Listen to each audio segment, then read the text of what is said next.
Let me tell you about a woman named Danielle.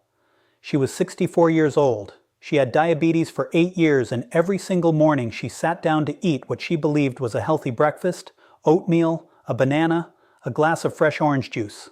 Sounds good, right?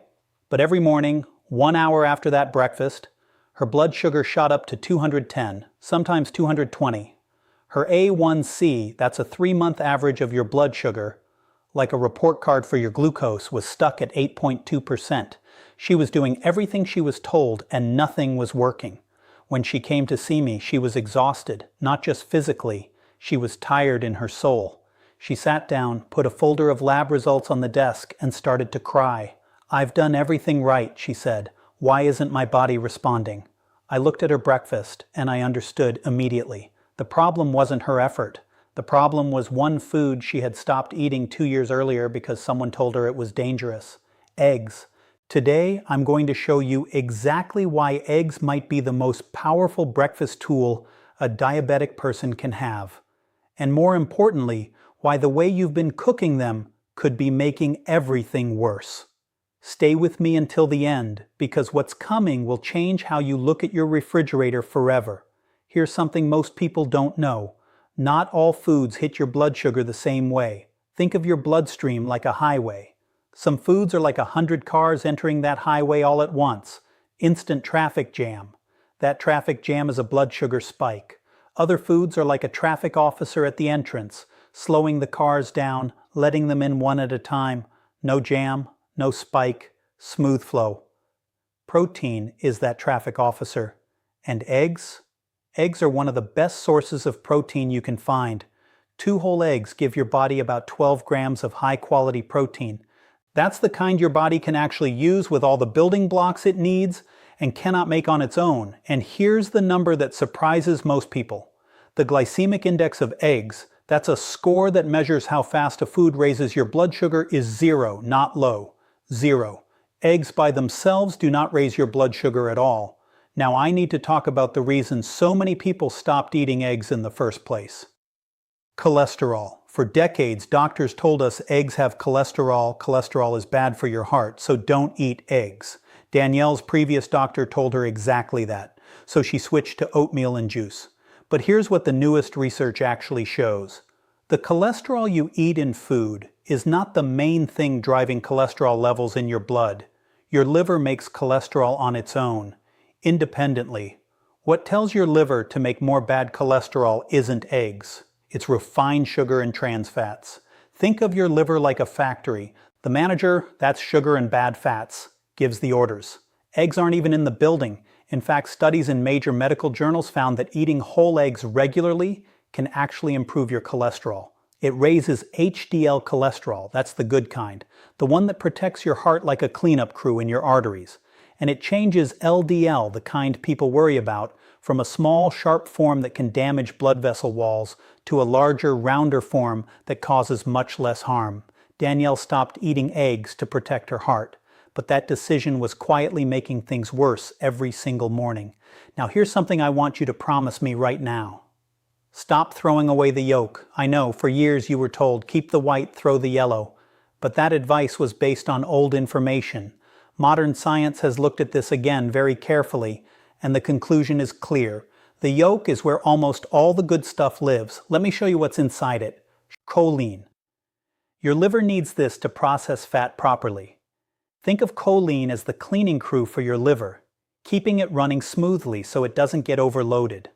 For diabetics especially, a healthy liver matters enormously. Vitamin D. This helps your cells respond better to insulin. Insulin is like a key that opens the door to your cells, so sugar can enter and be used for energy. Vitamin D helps make sure the lock on that door is working properly. Many diabetics are low in vitamin D without even knowing it. Lutein and zeaxanthin. These are 2 natural compounds that protect your eyes. High blood sugar over time can damage the tiny blood vessels in your eyes, like rust slowly corroding a pipe. These 2 compounds act like a shield, and if there's one thing a person with diabetes must protect, it's their eyesight. B vitamins. These support your nerves, the ones that run from your spine down to your feet. Think of nerves like electrical wires in your house. When blood sugar is high for too long, those wires start to fray. B vitamins help keep them insulated and working. This is what prevents that tingling or numbness in your hands and feet that so many people with diabetes start to notice over time. Eat the whole egg, every bit of it. Here's where most people get it wrong.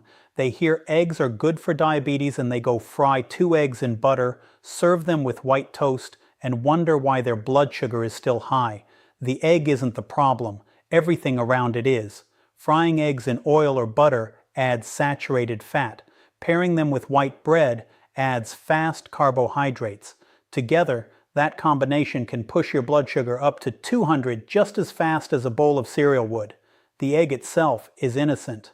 The preparation is the problem. Here are 3 simple ways to cook eggs that actually help your blood sugar. Scrambled without oil. Here's something most people don't know. Eggs have enough natural fat in them to cook without sticking. Just use a good nonstick pan, medium heat, stir gently for 2 to 3 minutes. Creamy, soft, perfect. No oil needed. Boiled. The simplest method. Put eggs in cold water, bring to a boil, cook for 10 minutes for a firm yolk, 6 minutes if you like it softer. You can make these the night before and keep them in the fridge. Grab and go in the morning. Vegetable omelet. Beat 2 eggs. Pour into a nonstick pan without oil. Add spinach, tomatoes, mushrooms, onions, whatever you have.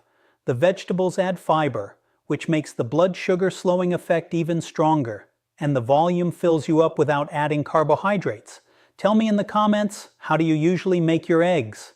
I read every comment. Cooking the egg right is step 1. Step 2 is what you put on the plate next to it. Avocado is the perfect partner. The fat in avocado is the healthy kind. It doesn't raise your blood sugar. Instead, it slows digestion down even further, like putting the traffic officer and a second helper on the highway at the same time. Spinach is full of magnesium. Think of magnesium as a helper that makes insulin work more efficiently, like oiling a rusty lock so the key turns more smoothly. Many people with diabetes are low in magnesium without realizing it. Tomatoes, peppers, and mushrooms are all excellent. Low in carbohydrates, high in fiber, and they add volume to your plate so you feel genuinely full. This combination, 2 eggs cooked without oil, half an avocado, a generous pile of vegetables, can keep your blood sugar stable for 4 to 5 hours. You reach lunch without hunger, without cravings, without that desperate reach for something sweet at 10 o'clock in the morning. Let me be very direct about 3 things that quietly destroy everything you're trying to do. Mistake 1, frying in olive oil. People think olive oil is healthy, so it must be fine. And olive oil is healthy when you use it cold on a salad. But when you heat olive oil at high temperatures, it changes. Its protective properties break down, and you end up adding extra fat your body doesn't need when the egg already has its own natural fat built in. Mistake 2, drinking orange juice with breakfast. This one surprises people. Fresh squeezed, homemade, natural, it doesn't matter. Juice is liquid sugar. When you remove the fiber from an orange by juicing it, what's left enters your bloodstream very fast. For a diabetic person, a glass of orange juice at breakfast can spike your blood sugar almost as quickly as a soda. Eat the whole orange instead. The fiber inside it acts as a natural brake. That traffic officer again, slowing sugar absorption significantly. Mistake 3, adding processed meats or fake cheese. Ham, sausage, packaged cheese slices. These are loaded with sodium and chemical additives. They raise blood pressure. They bring nothing useful to the plate. If you want cheese, choose fresh cheese or a small amount of cottage cheese. Real food, simple ingredients. I want to tell you about James Taylor, 58 years old, quiet man. He walked into my office 7 months ago and put his lab results on the desk without saying a word. He just looked at me and waited. His A1C was 8.6%. His fasting blood sugar averaged 178 every morning. He had been on metformin, a diabetes medication, for 3 years. Every morning he ate 2 fried eggs, refried beans, and 3 corn tortillas. He thought he was doing well. Eggs have protein, beans have protein. He wasn't wrong about that. But the oil for frying, the fat in refried beans and 3 tortillas together created a blood sugar spike every single morning that his medication couldn't fully control. I suggested one change, just one. Boil or scramble the eggs without oil, switch from refried beans to whole beans with less fat, drop from 3 tortillas to 1, and add vegetables to fill the plate. That was it. Nothing else changed. 3 weeks later, James came back. For the first time since I'd met him, there was a small smile on his face. "My morning numbers are 145 to 155 now," he said. "They never went below 170 before." After 4 months, his A1C had dropped to 7.8%. His regular doctor asked him what he had done differently. James answered the way he always answered, simply, "I changed how I cook my eggs." Here's something that surprises almost every patient I share it with. Eggs aren't just for breakfast. When you eat high-quality protein at dinner instead of rice, bread, or tortillas, something interesting happens while you sleep. Your liver is working all night. One of its jobs is releasing a steady stream of glucose, sugar, into your blood as you sleep. When you eat mostly carbohydrates at dinner, your liver tends to release more of that sugar overnight. And your morning fasting blood sugar reflects that, but when your dinner is built around protein, like 2 eggs with vegetables, your liver releases glucose in a slower, more controlled way overnight, like a tap turned down from full blast to a gentle drip.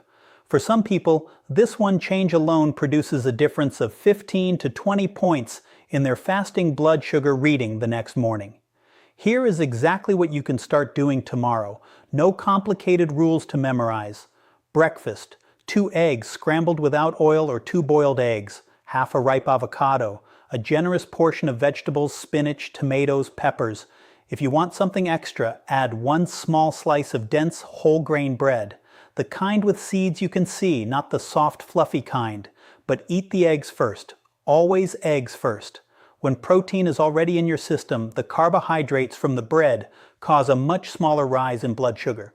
Mid-morning, if you're hungry before lunch, 1 hard-boiled egg prepared the night before with a small handful of nuts or almonds. This barely moves your blood sugar and keeps you satisfied for hours. Dinner: a simple 2-egg omelet packed with whatever vegetables you have. No bread, light, filling, and powerful for your morning numbers the next day. This part is important and I don't want you to skip it. If you take metformin, eggs are completely safe with it. No interference at all. You can eat them with full confidence. If you take insulin, please let your doctor know when you start eating more protein at breakfast. Protein can make insulin more effective, which means your blood sugar might drop lower than expected. That's not necessarily bad, but your doctor needs to know so they can look at your dosage. Always keep your healthcare team informed when you change your diet, especially if you're on medication. One more thing about egg quality. Organic pasture-raised eggs do have slightly higher levels of omega-3 fats and vitamin D compared to regular supermarket eggs. If you can get them and afford them, they're a great option. But if you can't, regular eggs are still an extraordinary food. Don't let perfect be the enemy of good. The benefit of eating eggs the right way every day is far greater than the difference between organic and conventional. I want to leave you with one clear thought. Eggs were never your enemy. The enemy was wrong information and wrong preparation, and a breakfast built entirely on fast carbohydrates with nothing to slow them down. When Danielle finally understood this, she called me 2 weeks after changing her breakfast. Her voice was completely different from that first visit. "My blood sugar after breakfast is 140, she said. "Not 210, 140. I tested it 3 days in a row because I didn't believe it." After 3 months, her A1C had come down from 8.2% to 7.5%. She told me something I think about often. "I thought I was in a battle I could never win, and it turns out part of the answer was sitting in my refrigerator the whole time. That's what I want for you too. Not a complicated plan, not expensive supplements, just the right information applied consistently starting tomorrow morning." This video is for educational purposes only. Please always speak with your own doctor before making any changes to your diet or medication. Every person is different, and your doctor knows your specific situation best. If this helped you see eggs differently today, subscribe to this channel. Every week I share information exactly like this, practical, simple, and designed specifically for people who want real answers about their health, like the video if it helped. Share it with someone you care about who might need to hear this. And tell me in the comments, what is the one change you're going to make first? See you in the next one.